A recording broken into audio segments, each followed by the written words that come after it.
that's fine. What kind of fucking heathen are you? Okay, then I'll be right back. Oh, Christ. Meanwhile, Isaac's over here with the whole fucking goddamn. Actually, I don't have anything, but Really? I Not already even ate. half a rotisserie chicken. I just ate half a pizza.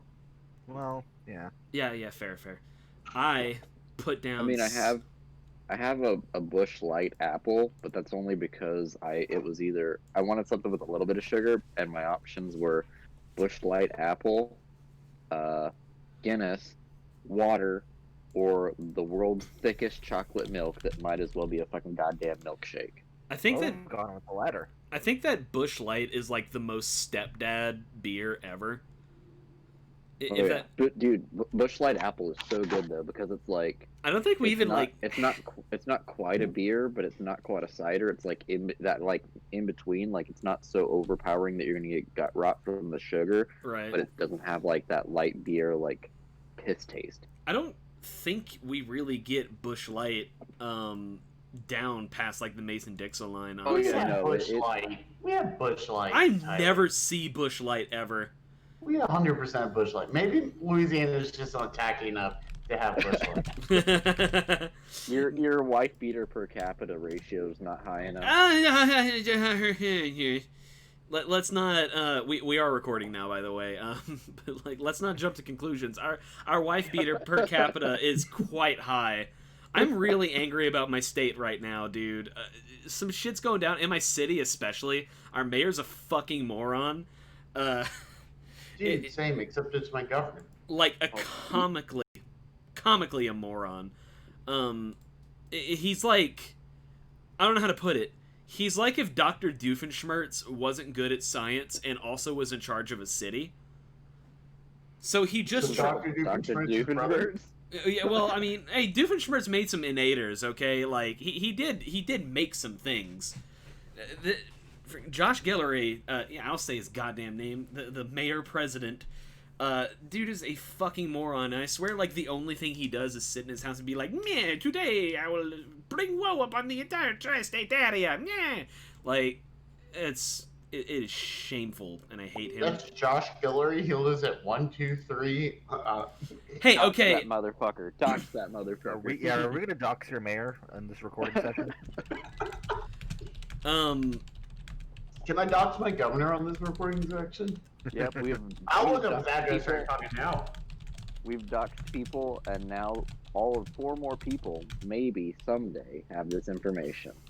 I hope it's in bags of shit like a mayor of Mississippi.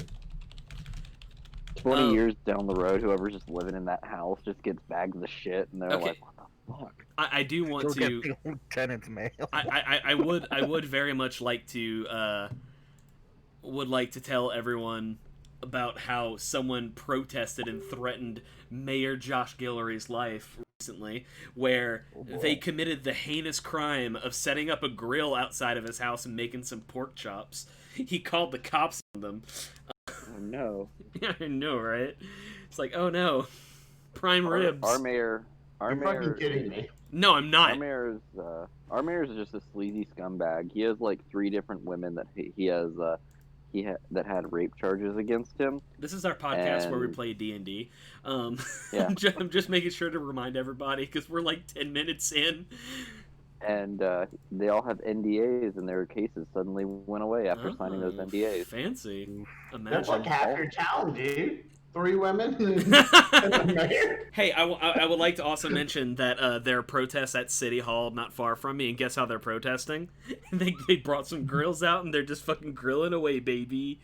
He also married a woman like 30 years his senior when he was in his 20s that had oil money, so he literally was like got himself that sugar mama to get into power. You know, me and Emily have always had an agreement where, like, yo, if, like, an oil baron, like, offers you, like, a whole bunch of money to be, like, a sugar daddy, like, well, we have an agreement, you know what I mean? Like, we're like, go ahead, boo, it's fine. You still love me, just I'd get be that a sugar cash. baby. Get on the ground and you suck that dude's dick. It's fun. Yeah, it's fine. We're just get that cash, and I still love you at the end of the day. It's good. Emily It's might a reasonable agreement. Yeah, Emily might be busy with her folks because I know they're at their mom's at her mom's birthday. If we want to dox Emily's mom now too. She lives at 123 Fake Boulevard. I'm gonna look up Fake Boulevard now. Somebody's gonna get like a bunch of shitty mail. Nah, it's a lot I'm of. sure somebody at 123 Fake Boulevard gets shitty mail all the time. Oh man, we have like some in the bougie parts of town. We have like some really cool street names like Smuggler's Pass and shit like that. Dude. Yeah, I know, right? It's such a shame that that's wasted on the bougie parts of the town. 'Cause can you imagine like, hey man, can I come to your town? It's like, yes, but first you must take a left at Smuggler's Pass. Heed not the words of the sphinxes, for they will lead you only astray. It's so fucking good. I was gonna say, I shouldn't have started recording, because damn, Yeah, I was kind of just stalling for him. Like, yeah. She's I don't want online her to now. miss this. I don't want her to miss this poopy story. Hey, Hello. Hey, there she is. Okay, cool. Are you ready for a Yeah. real shitty story? Okay, but hang on. Yeah, I was just in the middle Hey. of making my birthday burger for my mom, but I am ready for a poopy butt story. Oh, hang Oh, on now, boy. hang on. We need the proper... Emily, you're going to want to turn the music bot down, because it apparently its volume got reset, so let me know whenever you've done that. Oh, let me check because I'm on my fucking phone. You know Also, what? yeah, it could be bad. Oh yeah, that's how you Alright. end your hearing career. All right, my hearing career should be protected. Okay, because the music is a very important component of this. it's pretty good. I was very proud of the music choice. It's inspired. I'm gonna turn the music up then. Brandon, you may So- begin. This is the tale of a boy about 8 or 9 years old. A boy in Canada, the land of ice and snow, who awoke one morning and he just instantly knew something is very wrong. He felt a gurgling in his stomach, and he knew he was going to desperately both have to shit violently and vomit. What was he to do? There was one garbage can in his room, and he knew he could not make it to the bathroom in time, so he had to make a choice. And let me tell ya, me, I'm a decisive guy, so time froze. And I debated this internally within the span of like a second, and I knew what I had to do. It was like this. Either I shit in the garbage can and I throw up all over the carpet, and then it's like, okay, then my mom's gonna have to like rent a steam cleaner, she's gonna have to clean up the carpet, and blah blah blah, it's gonna be this whole thing. Or I vomit in the garbage can and I shit in my pants and I deal with the consequences. So I wake up, I shoot up, and within a second I'm like, I know what I have to do. So I knelt by the garbage can, and I lean over the garbage can, and I vomit, and I vomit, and I vomit. And from all the straining, I felt something loose in my pants. Oh no. And within moments, my underwear was filled with shit. Yeah, and then I was like, well, it still has to be dealt with, doesn't it? So I just took everything off from the waist down, put it in the garbage, got cleaned up, changed, but the shame lingered. That was the one and only time beyond infancy that I had ever shit my pants. Can we talk about the incredible that's- musical I mean, timing? I mean, that's a good ratio. One time since infancy, like, Oh yeah. yeah, man. I gotta ask, did you write that out to read to us? No, I didn't. It 100% sounded I like did you. space it out a bit though to try to time it a little better with the music. Yeah, that was really well done. I mean, like, Remember, we all have our It- form of. Go ahead, it's Isaac. very artful and it makes me appreciate my bathroom's very shitty layout because it is laid out to where if you're sitting on the toilet, your knees are actually like pressed up against the tub. So Ooh. if you ever get yourself into that situation, Those you are the already best have things. it right there. I have literally been in my bathroom and on the toilet and been like, I'm gonna vomit and thrown up in the tub. Yeah, those are the best Yeah, see, sick that person works. bathroom layouts. Oh, We have God. one like that here, so if I get sick, I know which one I have to make. The rest of them, like, it's across the room. Your so, path is laid out before you. yeah. Yes. Since then, I've always had at least 2 garbage cans in my bedroom in case. That's fucking you fake. bought a second shit garbage. yeah. Actually, I feel like you probably should have bought 2 new garbage cans. You saved your mom's upholstery, man. Had to do what I had to do, man.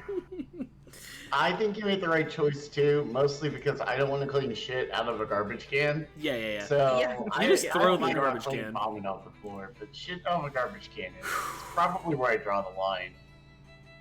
And it was carpet, man, and it was like we didn't have our own steam cleaner, so we would have had to rent it. So then there's a monetary aspect to that, and it's like fuck. A surprisingly mature decision for a 9-year-old to make, by the way. Within the span of a second, it's just like Oh, literally yeah. time froze. It's like, zoom. This is what I have to do. Dude, I You think know what that tells me though? That tells me that at some point, Brandon did throw up on the floor, and his mom came in and yelled at him for throwing up on the floor. Oh well, I absolutely have thrown up on carpeting before, with like SpaghettiOs too. So you know. Ooh. Mm. I haven't thrown up in, like, knock on wood, in, like, 5 years, I don't think. Like, I literally... Every time I say that, like 2 weeks later, I get sick. So What? you I You woke know, up this I morning haven't and thought I thrown was up in a- gonna fall. Like, I didn't throw up for a very, very long time. And then I went to the doctor and they're like, oh, you never got the HPV vaccine. Do you want it? And I was like, yeah. And then, like, I sit down and I get the vaccine and I'm, like, all A-okay. And then, like, 1 minute later, I am passing out and throwing up. And I'm like, I cursed myself. I think you oversold how excited you were for that HPV vaccine, by the way. It was less, yeah, and more like, yeah. No, I was probably going to ask him about it just because, you know, it's a vaccine I should have gotten when I was a child and I did not. Yeah. Anyway, my God, thank you for gracing us with that incredible tale, Brandon. You're very welcome. Thank you for holding that in for a week like you could not do so much your shit. God. it was On that note, I'm going to go eat a hamburger. On that brown note, it was, and it's Thanks, at this Bye. moment bye. after hearing Brandon's story, we have learned that his average DM superpower is words. Oh yeah. Yeah, and now the rest of the session is completely overshadowed. Nothing I can say beyond this will even come close. It's gonna be a short one today because we know we can't top the poop story, and Tyler is just looking in the direction of the computer that has Crusader Kings 3 installed on it, just staring in that direction lustfully. I'm kidding. You can go as long as you need. But I'm just like, ugh, it's so good, and I want to play it. And I could stream it to this computer, but that would probably fuck up the recording really bad. Don't do that. That's gonna be bad. So, Jesus, how long has it been since we played Theros, huh? Like a month? It's been Like a month. roughly a month, yeah. Let me look at the last upload. Well, not 1 year ago. My God, I was looking at Ravnica. Yeah, it's about 1 month ago. Yeah, so for a brief, and I mean brief recap, so you guys were tasked with recovering the pieces of the Oedipus mask so that you could thwart the plans of Callisto, Scourge of fucking Theros. To that end, you went seeking out a sea captain to take you past the Thermocles eddies to reach the sunken city of Eryximethys. And you've made it to the eddies, and you fought some sea creatures, and that's right where we left you. Right on. Okay, so you guys are what, level 5 now? I think we're If we're not, I'll take a level 5. No, we're level 4. Oh heck, I have level 3. You fool. You fool! Level up, dude. I think I did level up. I just didn't actually change my level. Oh, well. That's fine then. I Okay. remember adding health, and that's all that happens at 4. So Okie dokie. So, where are we? Yes, so the water got a little bit choppy because, I mean, there was creatures churning around, but it looks calmer, and up ahead it almost looks too calm.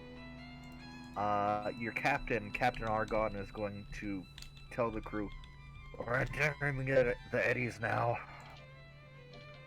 Sea is gonna get very rough from here. Despite that, it looks completely calm like glass ahead.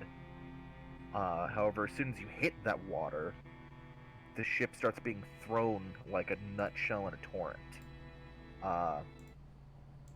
Argon begins shouting orders to the crew. He shouts orders to you guys too, just shit like tie that down, hold that rope, yada yada yada. Here, I'm gonna move you guys back to the ship anyway. tie that down, hold that rope. Yeah, really. Fortunately, you guys haven't lost enough crewmen that it's impossible to pilot the ship. And even more thankfully, you guys didn't try to pilot this yourself because Captain Argon's competent enough to make it through the eddies. Rather unusually able to do so. He seems to glide the ship. You can't see anything. You can't see any currents or anything, but he has in an odd way, he almost seems to know where they are already as he maneuvers between seemingly invisible magical whirlpools and torrents. In fact, it says here in the books that if you guys were to use like a detect magic spell, you'd see that there is like whirlpools and torrential waves everywhere. It's just invisible to the naked eye because it's magic. It's just streams of magic that's causing all of this. It's a good thing we're such a magically focused party. Yeah, right? Anyway. There's some spells. Yeah. We have literally a half caster. Okay. So, the sea calms down. The ship continues to sway and creak, but it soon settles down as well. There's no waves or ripples distorting the ocean. The sky above mirrors the sea. In the distance, small rock emerges from the water, and then more rocks follow, growing into mountains. And spires and walls, columns, streets, and houses appear from the sea.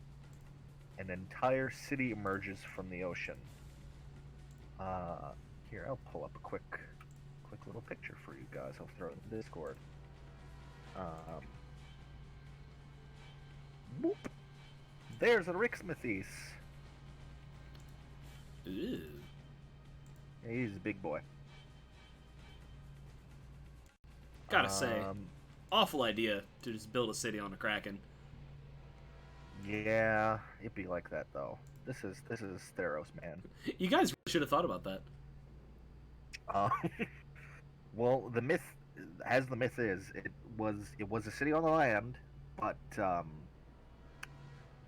certain super chill god of light and everything cast it into the ocean with a friggin' lightning bolt. Oh yes, the super chill god of light. Oh yeah, such as they are. Just the chillest dude, honestly, that I've ever met.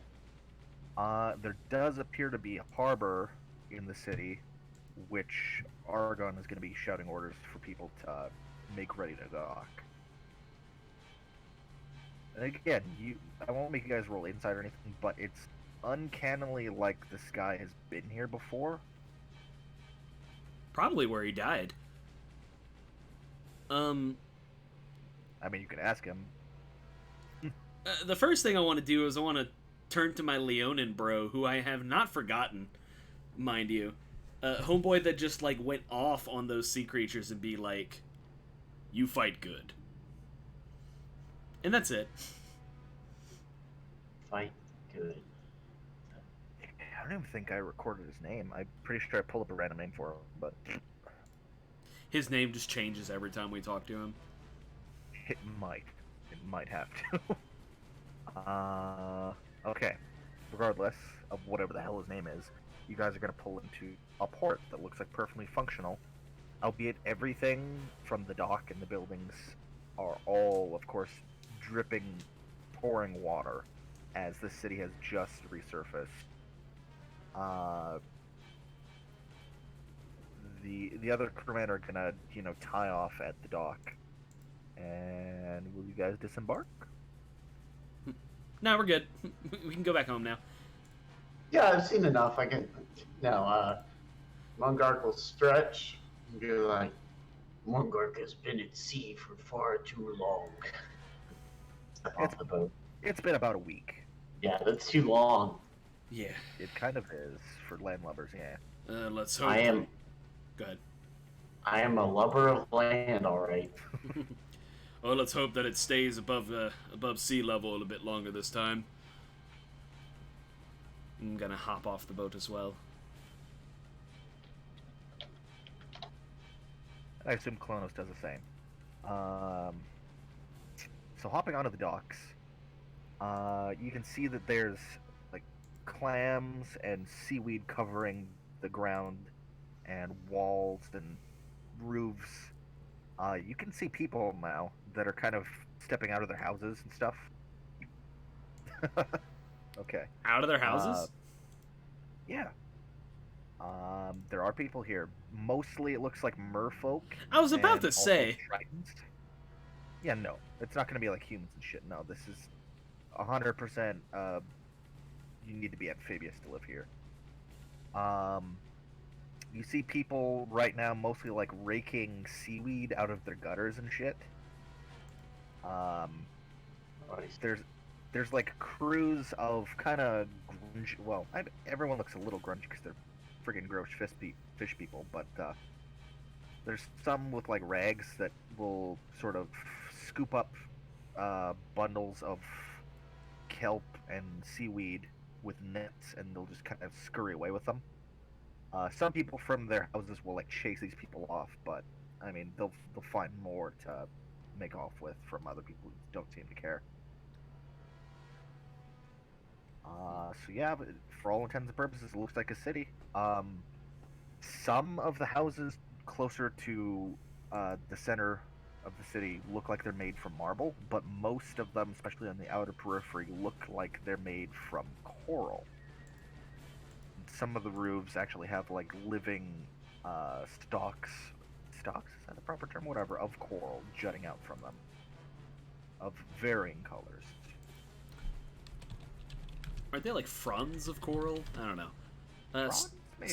Stalks sounds correct. I don't know. I believe it is like, if it's like the soft coral, they're fronds. But I don't know. Any prawns of coral or prawns of meat? Everyone could give me a perception check if you like. Yeah. Not important, not mandatory, but you know, it's a thing. Oh, you know, I'll always Mungark. do you some perception, dog. I got a nat 20. And an 18. Mine's a 14. Okay. Most of the guys, Mungark and Gals will see this. Most of the kind of crews of people who are taking it away, like the ones who are getting occasionally shoot away from the on house, they're generally dressed in rags and have like little pokey sea creatures stuck to their clothes. It's just one little detail you notice. As far as everything else in the city, it looks to be a fully functional normal city. People are, opening windows and stuff, kind of like mopping water out of doorways, and they look like this is just a normal thing. Like the city surfaces and then they get used to life above the waves for a time. Anyway, if you missed that, the guys who are scurrying away with seaweed, with pokey sea creatures on them, are street urchins. Oh God. Hey, Anyway, Uh, another thing you notice rather readily is the abundance of crabs all of a sudden. Lingard Dog. throws himself into the sea because of that joke. uh, Now Mungark is a sea cow. Oh no, Mungark is drowning. Oh no. Uh, I do No. want to ask. Well, I should probably do this in character, but like Gallus is gonna look around and see if any place. He's going to say basically, to stick to a theme, I believe we should look for the nearest temple of sorts. I feel if anyone were to know where the mask is, it would be them. And as if on cue, a number of crabs assemble, about like dog-sized crabs. Big crabs. Big dog-sized crabs. Big crabs. dogs with and crabs. They look to be traveling in a line towards what you'd wager is the center of the city. Down like a main street. They begin waving at you as well as if they're beckoning you. But you can do what you want. Dude. What's funny is that we ended one session with giant crabs, and now we're beginning another one with giant crabs. Alright. I walk up to him and I say, "Hello, friends." One of them will wave at you. Looks kind of friendly. Let me look up something real quick. Because I have a fish boy thing. I can communicate simple ideas with beasts that can breathe water. So even if they don't speak as the common, I can still speak as simple things to them. Oh shit, he's Aquaman. He pretty much literally is. It's kind of his stick. His fish stick. Hey. Let me throw this man in jail. I'm not stopping anytime soon. You'll have to fucking kill me, dude. That can be arranged.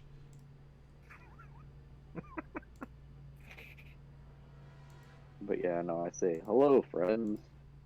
A couple of the crabs will say, "Hello, go this way, go this way, go that way, go." Right.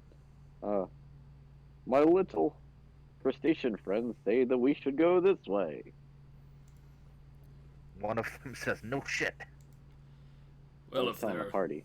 if they're a reliable source of information, I suppose. They are the closest friends I have in this city. Well, thank you very much, Klonos. That means a lot to me. Yeah. Bulgard thinks he was talking about the crabs. No. And Gallus thinks that he was being sarcastic. All right, let's follow the crabs. You know, the very ordinary start to any adventure. As you walk along, some of the ones that were kind of closer to the docks, the initial ones are greeting you, will scurry on ahead of you. And they'll take you down the streets. You'll see more townspeople kind of setting up for however long they're going to be above water.